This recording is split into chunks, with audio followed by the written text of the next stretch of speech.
chilling, huh? She's not Yeah. gonna like it when she has to come upstairs.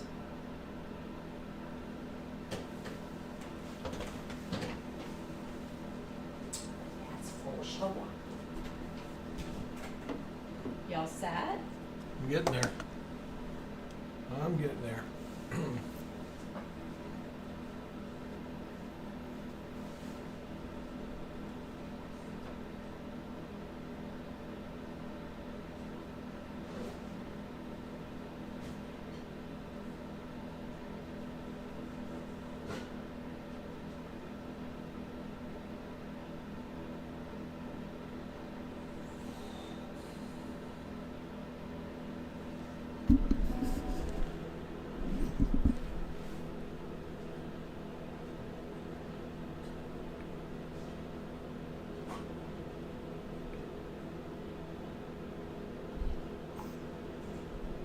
Testing 1, 2, 3.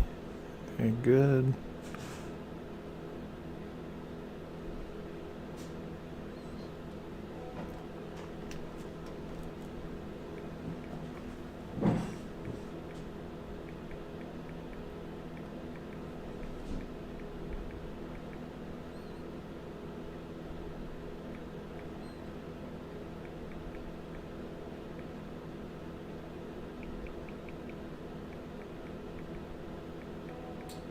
Is the code to the storage 3214? No, What is it? 3211. What do I have 3214? I don't know. Should be 4141, the other one. It's not 3211, it's 4141? Ours. Our new one. Well, that's what I'm talking about. What were you talking about? Our new one's 4141. You were That's saying unit 14. you were talking about 32 something. That was the old Okay, one. So 4141. Is ours.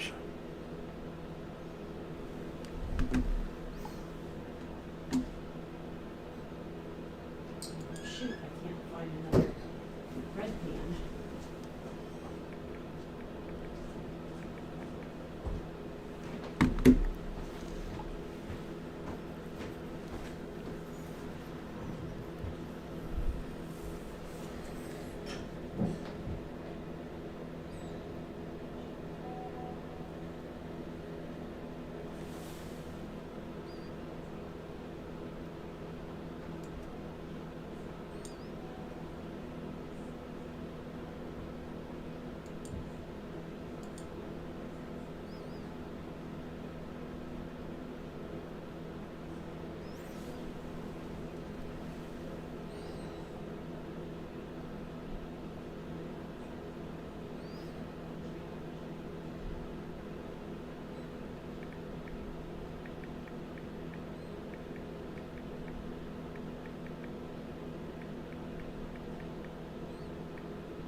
stay there, Lana.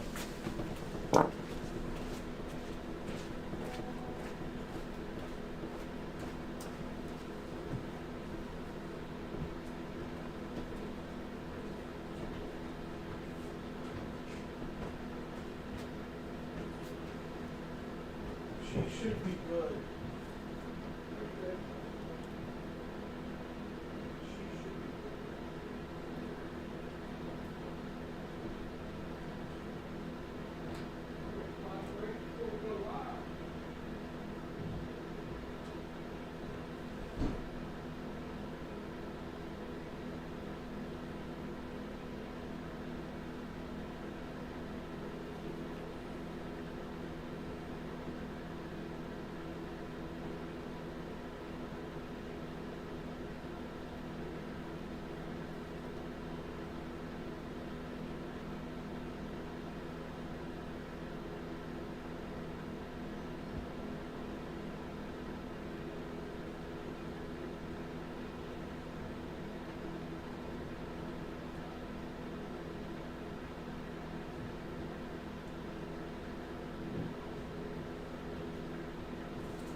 Hey, welcome everybody.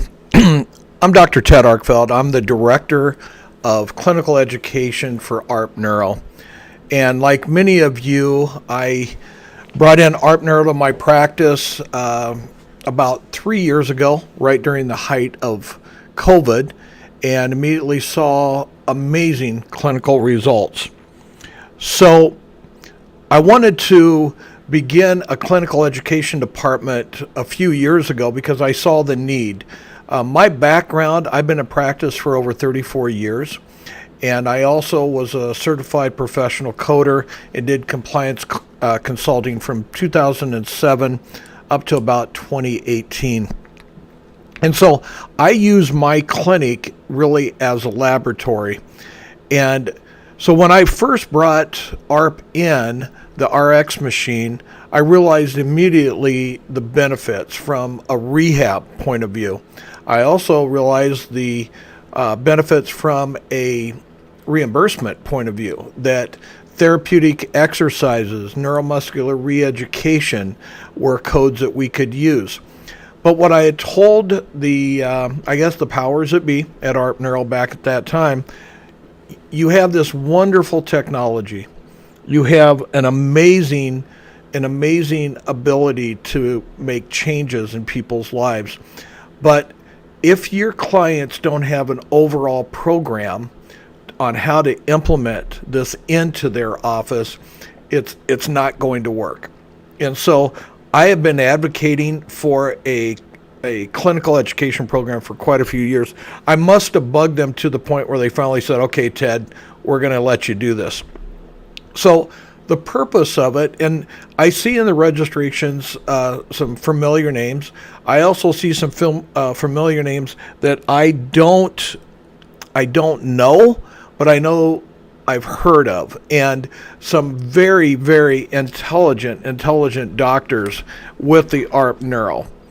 So what I wanted to do is bring together in a network all of our doctors. I want to get them trained into somewhat of a standardization with an initial evaluation to focus on movement therapy and evaluation and management codes. I want to bring coding into this so that you get proper reimbursements. But we have this wonderful tool that we can use, but if we don't get paid, it's not going to be worth anything really. So I wanted to start at a foundational level, and that's on the first visit, and get a standardization of care, basically. So we would do an initial exam, and what would that consist of? And then from there, how do we take our orthopedic and our neurological tests, and how do we equate them into diagnosis? And how do the diagnosis then get linked with the procedure so that we get maximum reimbursement? The other thing is, I call it the Neuro way to practice. And I began the journey a couple years prior to bringing ARP Neuro in. I treat chronic pain patients in the morning, and then I had a very busy sports medicine practice. So for 21 years, I was the team chiropractor for our local high school, just about every sport. And we were seeing about 50 sports-related concussions per year. And that was one of the things that really interested me about the RX machine, was there was a concussion protocol. And so I started using it, obviously, in our concussion treatment. I started using it in our chronic pain treatment.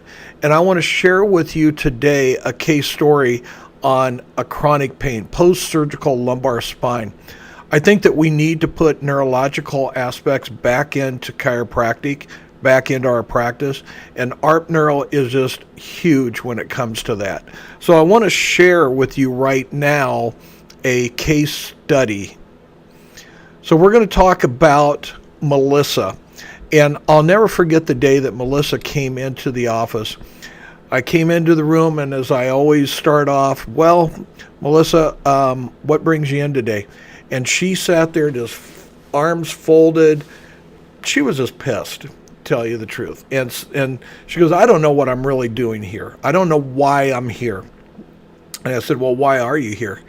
And she said, well, My sister and other coworkers said that if I couldn't help her, there probably wasn't going to be any help. And she swore she would never see another chiropractor again because a chiropractor had done this to her. So I said, well, tell me your story. This is Melissa's story. Melissa presented with a chief complaint of lower back pain, radiating pain into the posterior thigh down to the dorsum of the foot. This started in January after she had visited her chiropractor, and he performed a side posture adjustment without conducting an examination on her low back. You see, it was Friday afternoon. It was 5 o'clock. She was a returning patient who had always seen him for neck and thoracic involvement. Now she presented with a new complaint, and he just didn't do his job. He was lazy. And so he just laid her down, did a side posture on her. It hurt really bad. He went to do it on the other side, and she said, whoa, I'm not going to have you do that. She left, and over the ensuing hours, the pain became worse. She started having sharp stabbing pains. She started to experience strength loss in her right leg and foot, along with just what she described as unbearable pain. She was seen at the local ER, and an MRI was performed, and it showed a sequestered L5-S1 disc. She underwent an immediate L5-S1 laminectomy and had the sequestered disc removed. And for 1 week, she did pretty good. She was doing really good. Her symptoms had eased up, but then her incision became infected with Staphylococcus. A second surgery was performed, cleaned out the infection, and came home. She had been in pain pretty much since. It's been 2.5 years since the last surgery. She's undergone epidurals. She's undergone a couple rounds of PT. No relief. Okay, so this is a mother. This is a teacher. This is somebody that was very active, loved to work out, loved to be on the outdoors.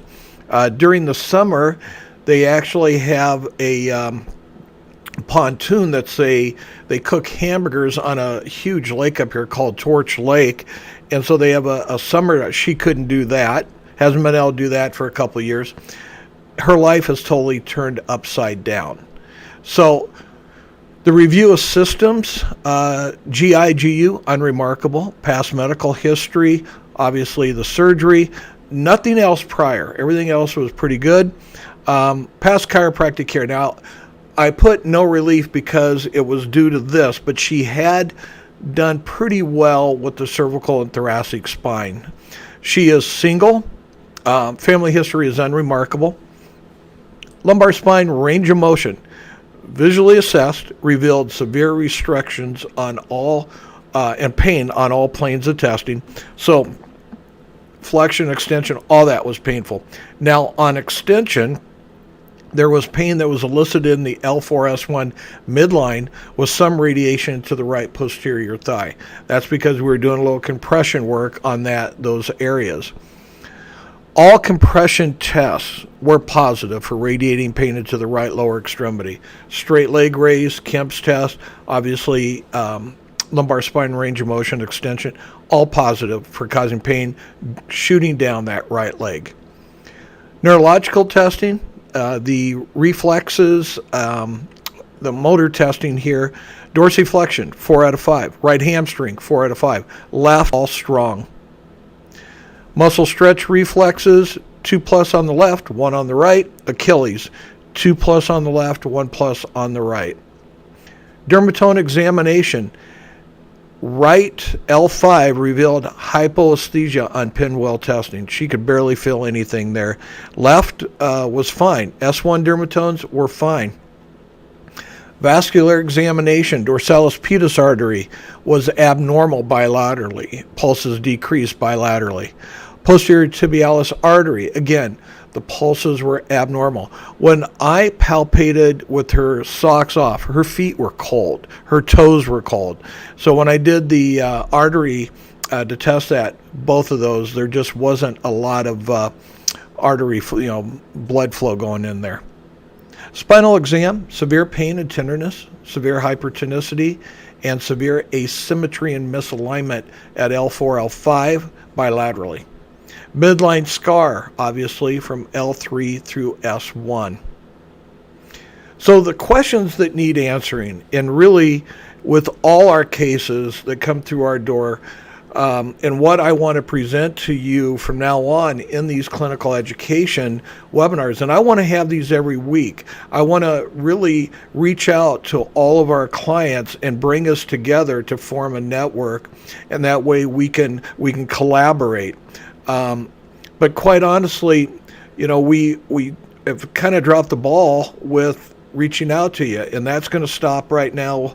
And this is the first one in many of educational seminars or webinars. By the way, we are going live. We'll be coming to Florida, 3 different dates starting in 2024. I'll go over that later. And then I will be at Northwestern Health Sciences University April 6th. So we are lining up speaking engagements to come to you so that you can see how I do things with my RX and PRS. We're going to have Jake with us, and then we can learn from each other. And I just think there's a lot of brilliant minds out there that are part of the ARP Neuro family, and we got to tap into that. So the questions that need answering right now, the clinical, what's causing her pain? And then what can we do? And then the coding. So what E&M code would have been appropriate for her, what manipulation code, and then what physical medicine and rehab code. So let's go into the clinical aspect, the clinical side. All right, we're going to go over some differential diagnoses, and you've probably been thinking about these as soon as I brought this case up. So is there a little SI joint involvement? Absolutely, there's going to be. Is there disc involvement? Yes, there is. Is there facet joint involvement? Absolutely. And then is there radiculopathy? You bet there is. Okay, so the SI joint. Well, you can't have L4, L5 involvement without something going on with the SI joint. You can't have her very rigid in guarding all her movements like she was when she first came in, and think there's not going to be an SI joint involvement. She also had pain when going from a seated to a standing posture, and to me, that just yells, SI joint, SI joint. The disc, obviously there is a discogenic component. So when they did the surgery and they removed that part of the disc, when they go in there, scar tissue is left behind, right? And so the disc now was not the original size. There's some changes that have occurred. And when that happens, and I did see her latest MRI, there was decreased disc space at L4, L5, L5, and S1. Well, when you have decreased disc space, you've got to have facet joint involvement because those joints are now going to be rubbing and get irritated. We know they have joint capsules, and it's not going to be good. The radiculopathy is supported by the exam. We had muscle strength loss, we had sensory loss, and then we had deep tendon reflex loss. So this is right here what I would call the mechanical side of the differential diagnosis. So in the seminars that we have planned for Florida, and they are going to be 8 hours, I'm going to delve into chronic pain and the neurology of pain because there's some really, really nice research that is coming out, neuroscience research as it relates to pain. I can tell you what we need to abandon in chiropractic is that we need to abandon a bone being out of alignment, pinching a nerve. That was a nice way to describe it way back maybe in the 30s, 40s, or 50s, but it's not what we should be telling our patients right now. We need to talk to them, especially patients like Melissa. If I told her she had a bone out of alignment that first day, she would have bolted. And the reason she would have bolted is because that's what she would have been hearing from any other chiropractor, and that's what she probably heard from the guy that did this. So this is the mechanical. And I think that we've been looking and focusing on the mechanical way too much. I've been guilty of it. I practiced in a pain clinic for 3 years and saw a lot of degenerated disc and disc problems and everything. If I would have known then what I know now, my outcomes would have been so much better. If I would have had ARP Neuro back then, it would have been through the roof, and they probably would not have needed the second round of epidurals or facet blocks. So we need to shift away from the mechanical or structural with these chronic pain patients, because why are they still in pain? I mean, she had her surgery 2.5 years ago. And we see these patients every single day in our office. They come in and you're going, why are they still in pain? The normal recovery for that anatomical structure is come and gone. What I mean by that is typically with a fracture, you're going to expect 6 to 8 weeks of healing. Well, there is a predictable healing time for muscles, for ligaments, and for tendons. So, and for disc. So why is it these patients are still in pain when the anatomical structure really, that time frame is gone? It's come and gone. Well, this is the beauty of neuroscience research, and this is the beauty of neurologically based chiropractic. And there is a lot of people out there saying, well, I'm a neurologically based chiropractor. And to me, I think we all are. We just kind of forgot. And I went to Northwestern, and philosophically wise, maybe not the strongest school. Clinically, diagnostic wise, pretty good. But what I love about ARP Neuro and the Neuro way to practice is that it brings my philosophy all together with the latest in research and what I see clinically. And it's so neat after 34 years to see technology and the research and everything catch up. Now, we talk about innate in the profession. We talk about top down, inside out. And that's all well and good because we know the brain controls everything. But what we don't talk about is from down up. And the reason Melissa was still in pain is that she was neurologically starved, as so many patients are. Neurological starvation comes from our receptors. Our muscle spindles not firing because they're not getting the work, they're not getting the effort put in. Golgi tendon organs, mechanoreceptors, joint receptors, skin receptors. When patients do not move, when post-surgical patients do not move, there's not receptors, they're not firing. What that causes in neurological starvation. We have a patient now that is what we call deafferentated.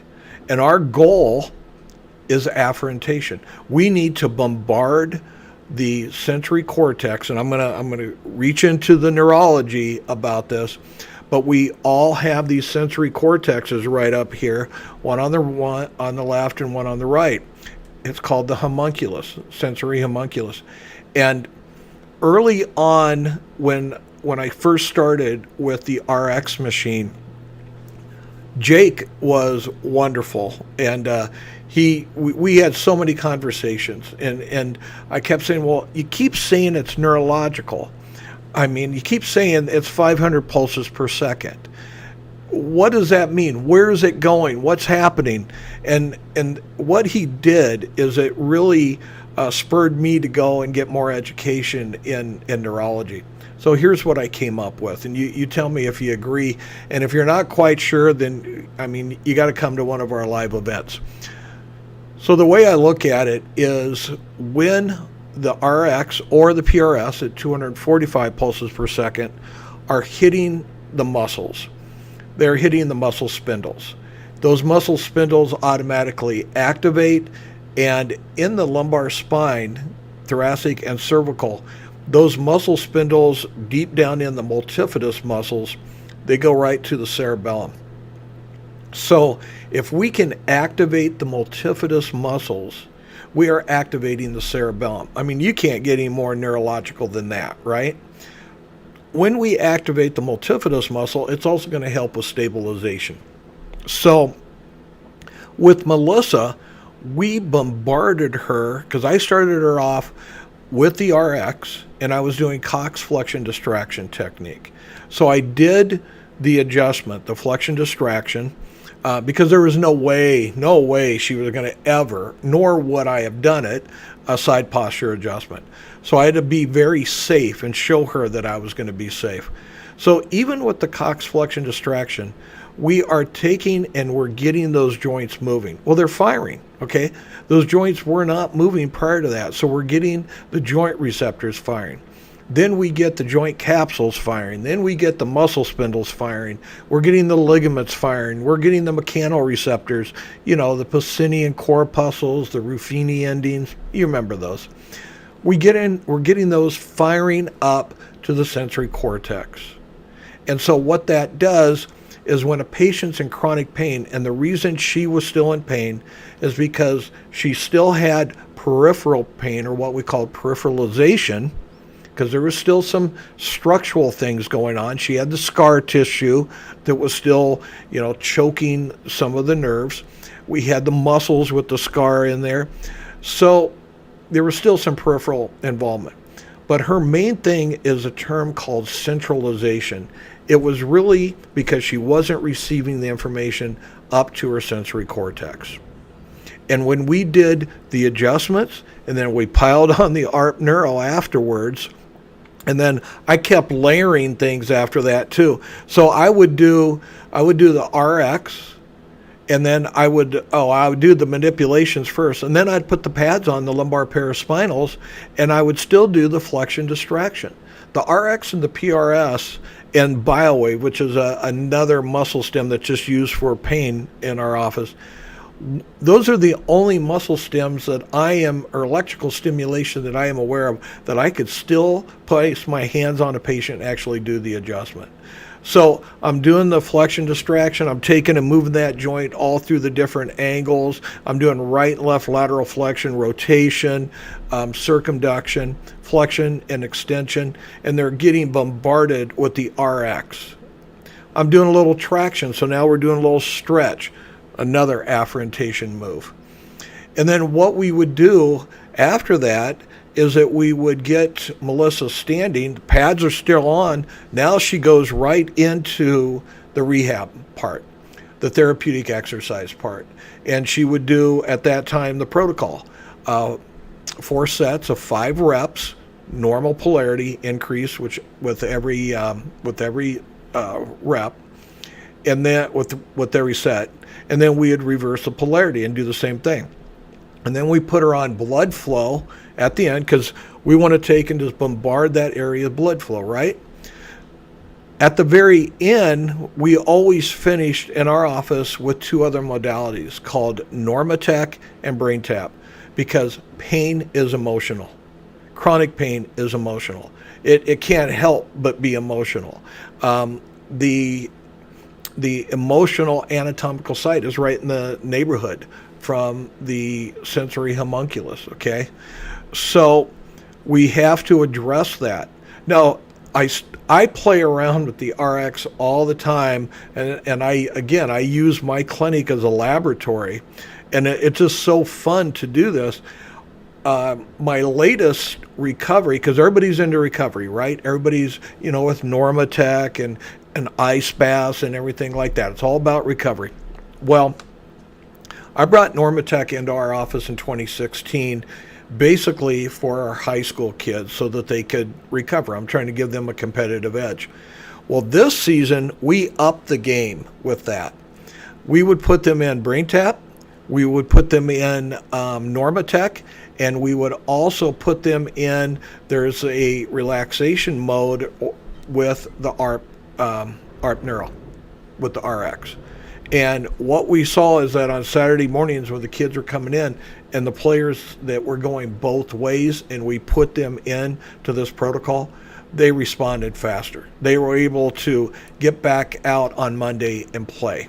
I know I went off on a total tangent. We're talking about Melissa, but this is how exciting this is with what we can do now. Now, this never would have happened with Melissa if I had not started taking additional courses. And that's why I want to share this with you guys, is that The first visit is absolutely crucial for a successful outcome. So after I got done doing the history and the examination, I sat down with her and I said, Melissa, you will not have to live this way. I said, we succeed where others have failed because we look at things differently, totally different. First of all, you do not have a bone that's out of alignment, pinching a nerve. Second, it's not just because you've got degenerative disc disease and you've got scar tissue like your MD has said, you're going to have to live with it. That is no basis for this. We can take and we're going to make you better.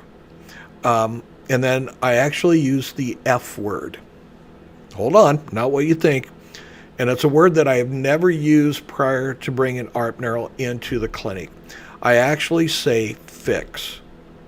And I use that quite often. I use it on a lot of patients. I'll say, I think we can fix you. I believe we can fix you. I never would have said that prior to bringing ARP Neuro in. But it's because of all the successful outcomes I've seen where we have fixed what was going on at the time. Now, did we cure them? No. And I let them know that. There is no cure. But we are going to be able to get them back doing certain things that they want to be able to do. And I told her that's what we're going to do for you. At that time, she started crying. And I will tell you, if you get into chronic pain management, if you get into seeing concussion and post-concussion, all they've heard is what you can't do, what you can't do, what you can't do. And we tell them, no, you can do, and we can help you with that. They're looking for hope. And that's the reason I think this is a very underserved area that we need to take the leading role. What we say and how we examine. So we can't just rush through just to get through the ortho and neuro tests anymore. We got to examine them, okay? We've got to do some neurological examinations on them. I actually use the scanning process. That's part of my musculoskeletal, my myofascial scan. And I tell them that we're going to examine you like no other, and that scan is part of that. I said, how would you like it if we found what is causing the real cause of your problem instead of what's, just the symptom? Who's not going to say? Okay, I've yet to have a patient go, oh no, please, I just want to treat the symptoms. No, they want the cause. The cause on a local area is under the hot spots. That's going to get us up to the centralization of getting that sensory homunculus and firing it up. So what we say, how we examine, how we explain has a therapeutic impact on the patient. And we have a whole list of things that we don't say in the clinic anymore. One of those things is, oh, you got a lot of arthritis on your x-rays. Oh, you've got degeneration shown here on your MRI. So we quit using those words because I don't want them to become their MRI or their x-ray. We use words like, well, you're a little deconditioned. That spinal area is a little deconditioned. That's just not communicating. You're in a bad cell coverage area right now. Your brain is not receiving the information, and so you don't have good coverage. We're going to get that for you. We're going to get that back. So the brain has this wonderful capacity called neuroplasticity that once we start bombarding it with sensory afferentation, it's going to raise the threshold for symptoms. It's going to say, okay, we don't have to be in DEFCON 5. Everything's good. We're going to go ahead and raise that up. Then you know what's on the other side of that sensory homunculus? The motor homunculus. So now the sensory part is getting all this wonderful information on what's going on with our body part. And now when it comes to putting together a movement, a coordinated, well put together movement, it occurs. It's called sensory motor integration. And that is one of the things that ARP Neuro does so well. As a matter of fact, there's nothing else that does it that good. We have 3 clinics here in Gaylord that got on the spinal decompression and laser bandwagon. I can tell you I didn't, because those are passive therapy. I want patients moving, okay? ARP Neuro is allowing me to do that, and we see a lot of their patients because they have failed outcomes, basically. We are treating a patient, not a problem. Garbage out, garbage in. Now, you may think that that is a typo, and it's not. What these people have heard is garbage out of a provider's mouth, and it goes into them, and they've heard, well, you got damaged parts. You've got a vertebrae that is out of alignment, and we got to get it back in. We got to avoid that. We have to start doing this. We have to talk neuro to them. And the beauty about this is it works with any kind of practice that you have. It works with acute care. It works with sports medicine. It works with chronic pain. This is especially prevalent in sports medicine. I've treated so many ankle and knees, and now, quite honestly, the PTs in Gaylord are getting nervous because I'm starting to take on ACL repairs, shoulder surgery repairs. I never would have done that before ARP Neuro. Never would have done that. I never would have done that before I developed the Neuro Way to Practice program. I will just tell you that we've had unbelievable success with that. We are shaving weeks and sometimes months off the rehab with the ARP Neuro. I know Dr. Battaglia is on. I think he's on. Man, that's what we need. We need to have him do an hour, 2 hours, 20 hours telling us his success stories, because he gave me the idea to start doing all this because we could do it. Anyway, neuroplasticity. We have to, when the sensory homunculus is not receiving that information up there, you get smudged brain maps. That's not good, okay? So we got to clear that up, and we have to change the conversation with the patients about that. And you know what? My report of findings is so different than it was years ago. We talk neuro, we talk smudge, clear the brain maps, we talk receptors, and we de-educate them first to re-educate. You really have to do that. Now let's switch. Now that I've gone over the clinical side briefly, let's go to the coding side. So now with Melissa, what evaluation managed code would you have used? I mean, this is a pretty complex case, right? Well, I'll tell you what I did. I did a 99204. She had surgery. She had epidurals. She had staphylococcus. She had a lot of things going on down there. So I felt a 99204 was appropriate. I did a 98941. Now this, Melissa is a Blue Cross Blue Shield patient. This is actually what they paid me. This is not my charges. This is actually what they paid me. So Melissa was a 98941. Then we had muscle stem, mechanical traction, and then 1 unit of therapeutic exercises. Total 273.78. This was her initial visit. Again, there was no diagnostics done because she brought her MRI in. Okay, so now, and I hope this isn't the case. I really hope this is not the case. I hope that the RX or the PRS are just not gathering dust on somebody's bookshelf. Because if you're only doing manipulations, like in Melissa's case, yeah, I could have done flexion distraction, and I probably would have got some improvement with her. Would I have gotten her back in exercising and sleep? I don't know. I mean, maybe not as fast as I did, but think of it from the clinical outcome, one, but then from a business side, the other. Manipulation only, $39.52. So these were my subsequent visits. Again, I just kept this going right here, and I was getting paid $97.61 per visit. Melissa didn't mind. You know, she's getting better. So now what were the diagnosis codes? And this is important because if you're not getting paid for the therapy, it's probably because of your diagnosis, and the diagnosis is not linking to the CPT code. So we've got to address that. Here in Michigan, I've got to go with the segmental dysfunction as the first one. Then I can go with everything else. So these are the diagnoses that I used, okay?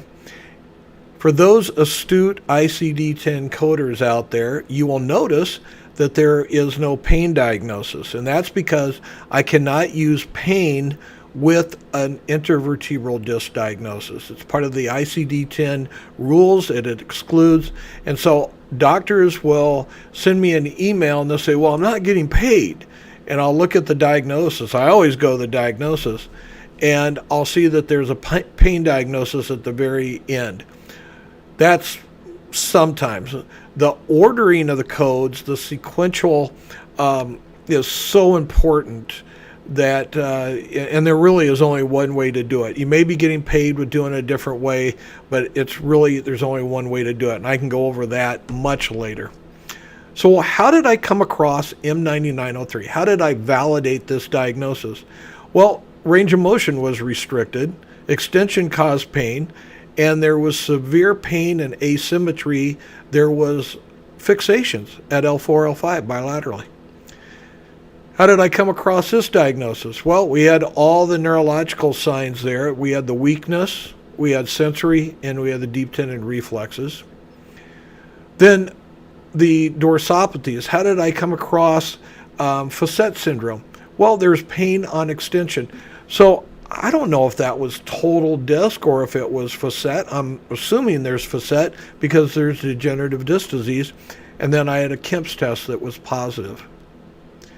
Severe hypertonicity gave me my myalgia. Now, if this would have been worded spasm, then I would have needed to use the spasm diagnosis.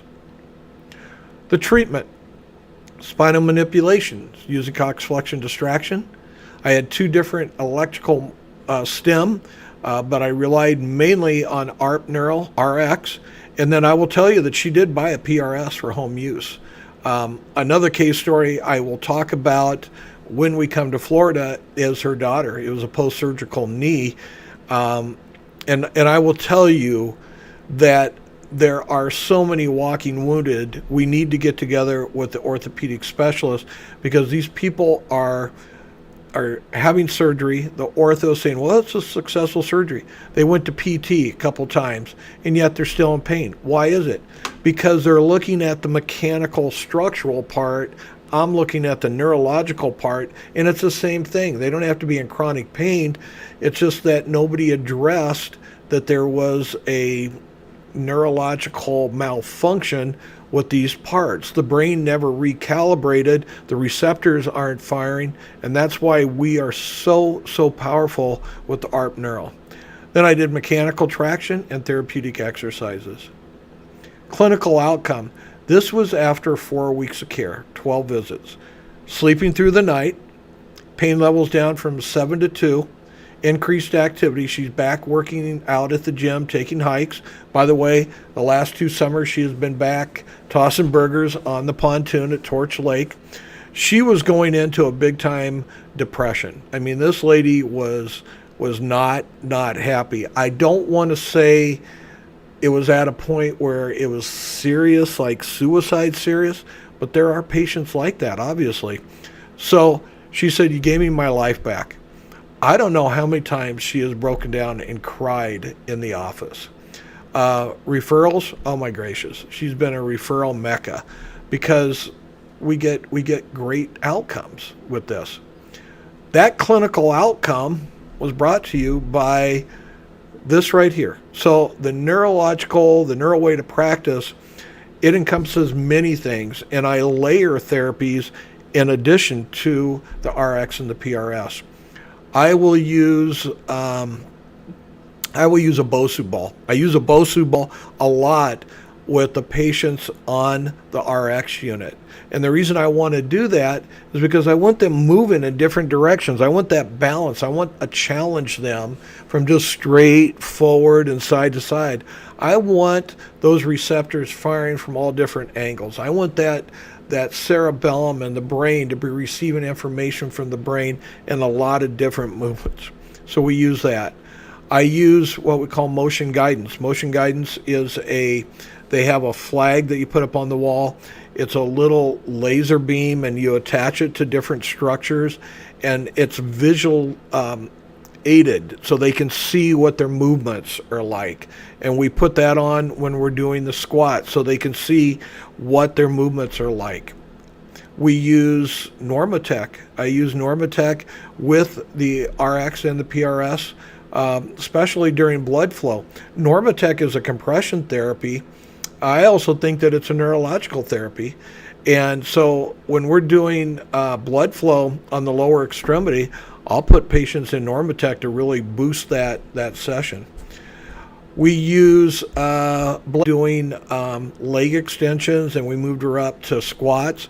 And then her last session, she was on the treadmill. I had her hooked up, and we kept increasing the intensity, and she was walking on the treadmill. We'll raise the treadmill up to get some hill work in, and it's pretty cool. So I do a lot of crazy things with the RX unit and the PRS. I became a huge advocate of the PRS.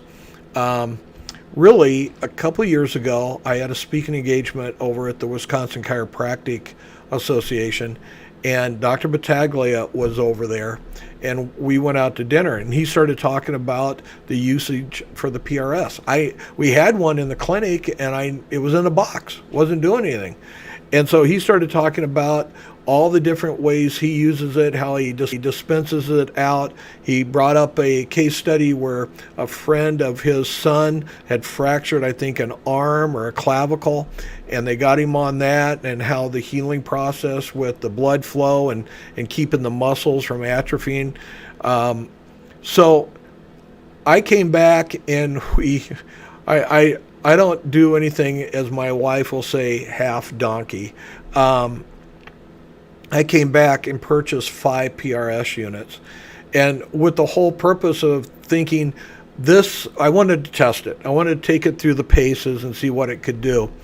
But I also really wanted to see, could this replace free weights? Could it be a market maybe for young females who are intimidated on going into the weight room with the bulky football players? And what we found out is, yes, it definitely can. Again, I could tell story after story. Dr. Battaglia could too. The one that I do want to tell you is we had a kid that did fracture his clavicle, not this year in football, the year before, and he was really concerned about losing weight. We got him dispensed a PRS unit, told him how to do it for blood flow and then muscle, and then he started working out with it, and he put 15 pounds of muscle on. The strength and conditioning coach was just amazed, but also scared, because you see, his wife is one of the PTs in town that is getting nervous, and it's because we did really well on an ACL repair of one of her patients, and she got very territorial. So the strength and conditioning coach was like, well, how does this work? What did you do? And, kind of poo-pooed it, but we've had too many now female athletes use the PRS at home, and we rent it to our patients. A lot of times I will take and see a patient 2 times a week. They come in for the RX, or I'll see them 3 times a week. Well, during the off days, I want them doing something, so we rent the PRS units out to them. So the ARP products, the ARP family, is making a huge difference in our patients and in our practice. It's bringing neurology back into chiropractic. It's bridging the gap. It's the final piece of this puzzle that I've been looking for throughout all these years of practice. We're seeing patients who have lost hope, and it's a game changer. I don't know how many times, there's just too many times to even go over, where we had athletes that were going someplace else and they weren't getting anywhere. They were in a boot and they were on crutches, and the parents finally said, enough. The PT says they're not going to be back for 4 to 6 weeks. They come in, and I say, I think I can have them back in 2.5 weeks. And we have them back in 2.5 weeks. It's an absolute game changer for our patients. Future live events, January 13th, Orlando, Florida. February 3rd, South Florida. I'm not sure if it's going to be Fort Lauderdale, but I'll keep in touch with you and know where the locations and the times and everything. March 23rd, we're in Tampa. April 6th, I'm at Northwestern Health Sciences University in Bloomington, Minnesota. And we're going to add to this. I feel strongly we have got to get out and do these clinical education events. We have to do the webinars. Let me put it this way. There's too many Melissas. What I recognized is that I can only help the Melissas in my area. I can only help the Logans. Now, if you're going, well, who the heck's Logan? Logan was really my first difficult concussion case, and I talked about her in an earlier ARP Neuro webinar, and I always bring her up. Concussion is another thing that we should be really taking the lead in. We can do it. You don't have to be a Carrick Institute grad. You have all the tools. I can help fill in a lot of the gaps with this. But what I recognize is that there's a lot of Logans, there's a lot of Melissas, there's a lot of Gages, there's a lot of, you name it. I can't get to all those people, but you can. If we educate our ARP Neuro clients, they are going to be able to get to those people. We have to expand chiropractic. We have to expand our practices. And that means we have to expand our minds on what we can do. And I tell you what, 34 years, I'm having so much fun. I turned 62 in August. I had patients and people go, well, you're going to retire? No, I'm not retiring. I'm having too much fun. Why would I do that? I get up every morning and I realize I can make a difference, and that's what I want you to be able to do. I want you to make a difference and be the authority in your community. Now, one of the ways that you can become the authority is develop a podcast. I want you to go on to mine, the Neuro Way to Practice podcast. I think it's on everything. It's on Apple, the whole works. And what I've done is I've taken success stories, our patients, and I've interviewed them. You'll see Jake on there too. We get on there once a week and we talk about different things as well. But getting a podcast is very easy, guys. So here's what my goal is. I want to develop a complete program for you as clients that will have us with social media. So what I did, I'm going to go clear back to the first slide here. Okay, I had a total rebranding for my clinic.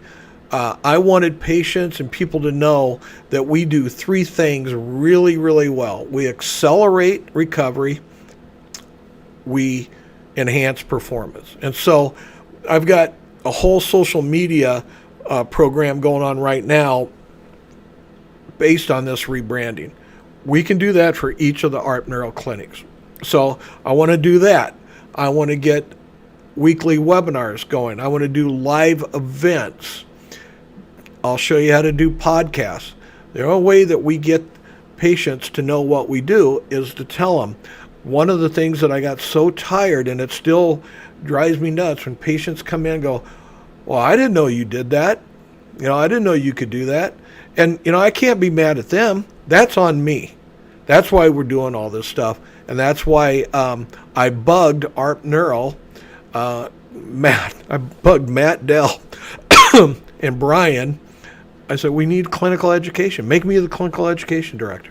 And, I think I bugged them to a point where they finally said, all right, we'll do it. And so here we are. I hope you enjoyed this. This webinar is a new format for me. I'm not sure. I don't think I can take questions, but do this. Please do this. Take my email down, ted.arkfeld, ARKFELD, at arpneuro.com. I want you to send me your questions. I also, if you're a client, I want you to send me what your biggest challenges and obstacles are to putting ARP Neuro into play, and I'll be back in touch. My goal is to reach out and communicate with every one of our clients and get to know them, because we've got some amazing minds, and I know I can learn from them as well. Have a great Thanksgiving, everybody, and I'll be talking to you soon. Bye.